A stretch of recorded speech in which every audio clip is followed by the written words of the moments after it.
Hi అండి. ఇప్పుడు ఎక్కువగా శారీస్ బ్లౌజ్కి కొన్ని డిజైన్స్ అనేవి ఇస్తూ ఉన్నారు కదా, అలాగే దీనికి కూడా డిజైన్ అయితే ఇచ్చారు.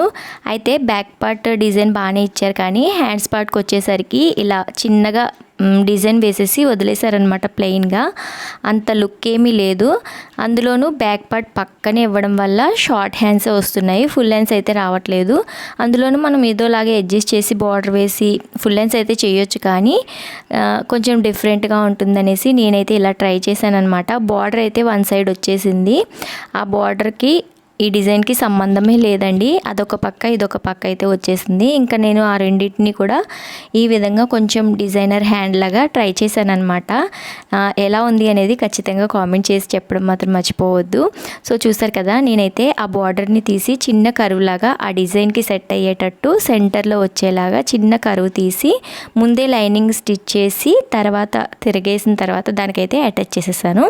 అటాచ్ చేసిన తర్వాత ఇంకా బార్డర్ సింపుల్గా అంటే ఏమీ లేనట్టుంది అనేసి చిన్న శారీలో పీస్ తీసి ఇలా పైపింగ్ అయితే చేసేసాను అనమాట. డైరెక్ట్గా నేను మిషన్ పైనే వేసేసాను, పాదం ఏం మార్చలేదండి.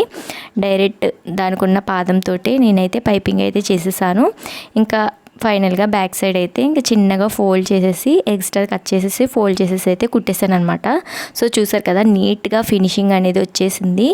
నేను ముందు హ్యాండ్ అటాచ్ చేసేసిన తర్వాత బార్డర్ అటాచ్ చేయడం వల్ల ఎక్కడా కూడా అంటే పీస్ అనేది కనిపించకుండా నీట్ ఫినిషింగ్తో అయితే వచ్చేసింది. మరి ఈ ఐడియా ఎలా అనిపించింది అనేది ఖచ్చితంగా కామెంట్ చేయండి. నేనైతే ఇది ఫస్ట్ టైం ట్రై చేశాను అనమాట, బాగా అనిపించింది. వీడియో నచ్చితే లైక్